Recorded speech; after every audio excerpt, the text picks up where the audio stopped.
除非你是极度有钱的状况，或者就是你可以花钱去摆平很多的问题。除此之外，去美国其实是去修行。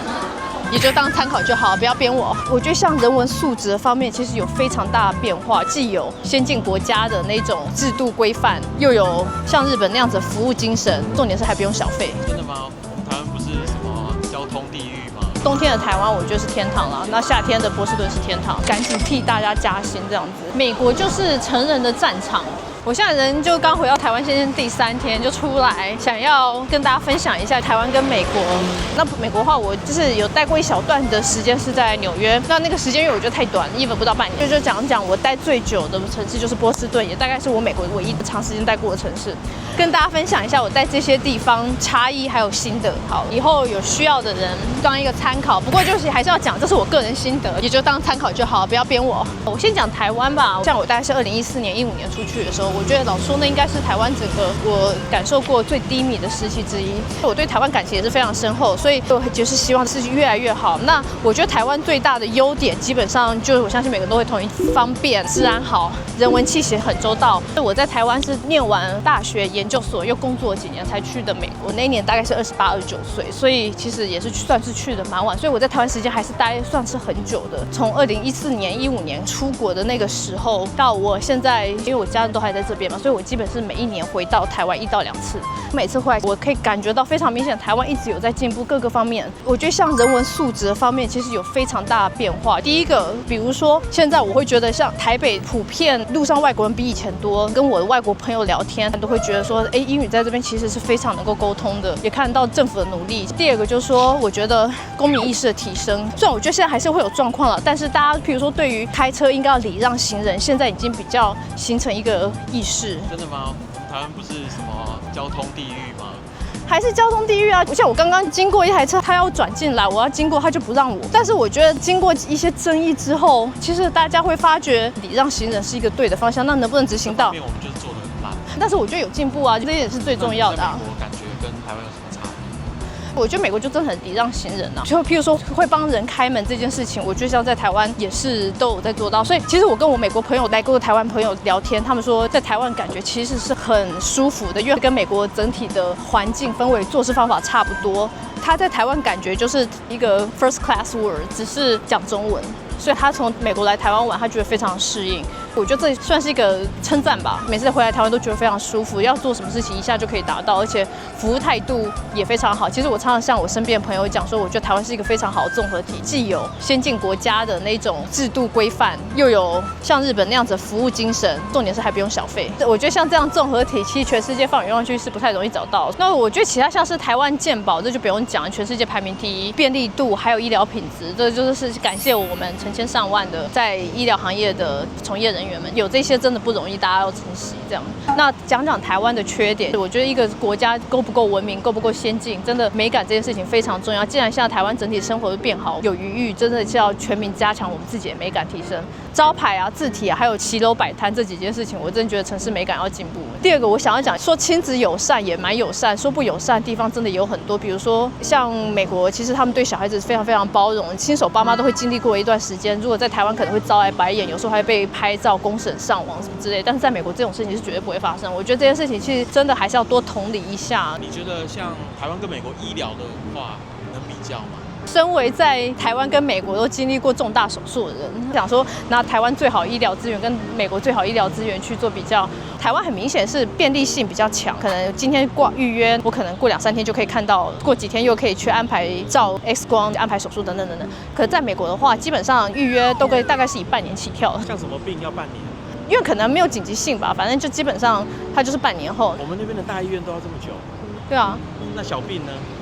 小病你就是1年年检吧，或者自己去药局拿吧。要死，真的假的？真的啊，自己去药局拿药。对啊，小病哪有人在浪费医疗资源？排队这么久，它会有好处吗？排队久，就代表医护人员的压力没有这么大，他们的服务是比较受到尊重。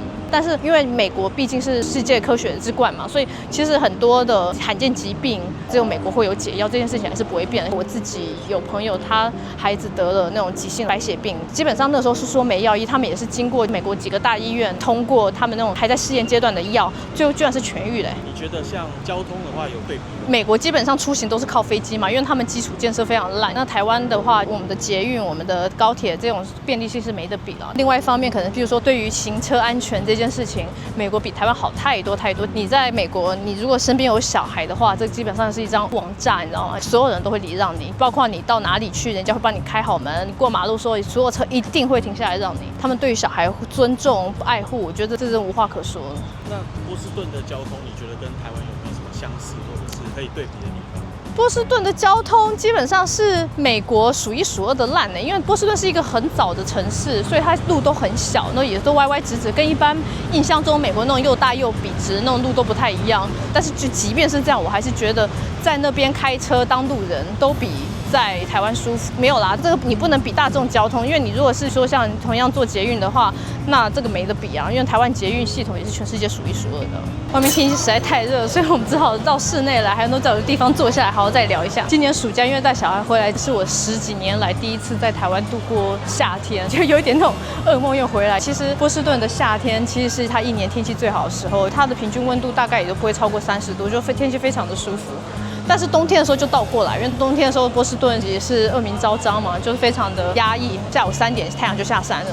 过往几年我基本上都是冬天回来台湾，冬天的台湾我觉得是天堂了，那夏天的波士顿是天堂。很明显台湾就是比较潮湿嘛，以前在台湾都要买那种除湿机、除湿柜，在波士顿刚好是相反，就要买加湿机。冬天的时候一台不够，要开一堆加湿机，所以天气我觉得这个也没有说绝对好坏，就是比较这样子。台湾就是著名昭彰的薪资低啊，就算我觉得这几年台湾经济成长率好，真的要赶紧替大家加薪这样子。像我前面讲，其实美国真的非常尊重劳动付出，那当然物价也高，但是我觉得台湾物价没有比美国少多少啊，但是就是薪资差很多，可能薪资是美国1/3，但是物价可能是美国7成，在台湾年轻人生活真的很辛苦。你拿厨神跟那种小学生比，这没有办法啦，不止在台湾，包括在日本、香港 ，even 在大陆的话，其实饮食精致度和丰富度跟美国都不是同一个量级。如果你是一个华人，你有一个亚洲味的话，其实我想要跟大家讲，这件事情蛮有趣的，就是我发觉自己的口味是会改变的。因为像我大概前5、6年左右，我基本上非亚洲食物不吃，基本以中餐为主啦。到后来现在我已经慢慢能够接受汉堡、薯条啊、沙拉啊一些真的比较美式的料理，这样吃到这些我并不会觉得心情差，这就是我可以接受的意思。但是如果真的去那边的话，我觉得你要比较两边的饮食精致度或者是方便程度，我觉得这个是厨神比小学生，这不能比啊。就如果在美国想要吃的话，其实很多东西都要自己来，包括最近爆红台式饭团，其实我也自己做过。每个人到美国基本都会变厨神，我觉得对于吃这一点其实不能想太多。你要说就是讲一类的是不是？对啊，因为像这边人真的很多，我发觉只有这个名人泳装可以让我坐一下，我就在这边讲一下好了。美国就是成人的战场，如果青壮年时期在这边的话，我觉得收获会非常大。去美国后，我觉得你的自己的独立性、解决问题的能力，你整个人的视野真的会开阔很多。那在台湾就是一个非常舒适的环境，那台湾这几年的经济状况也很好，很多也很值得骄傲的地方。所以如果说要建议的话，去美国，除非你是极度有钱的状况，或者就是你可以花钱去摆平很多的问题。除此之外，去美国其实是去修行的。如果真的要适应到当地环境的话，就需要经历过一段艰苦的时间。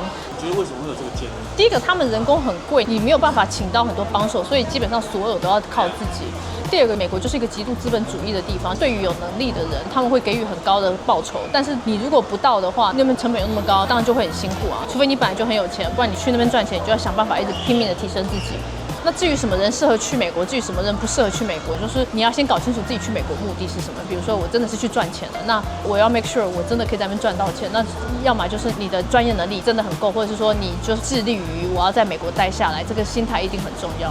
那我觉得不适合的是真的想说你在有点像要逃离台湾舒适圈，你想要改变自己，但是其实你根本没有认清到去美国反而可能会更辛苦。那我觉得你去美国肯定是叫苦连天。我是 Emily， 如果对于美国有任何问题，或觉得我今天有什么想要再补充的话，请在下面留言告诉我哦。也请大家记得点赞、关注加订阅。我们拜拜。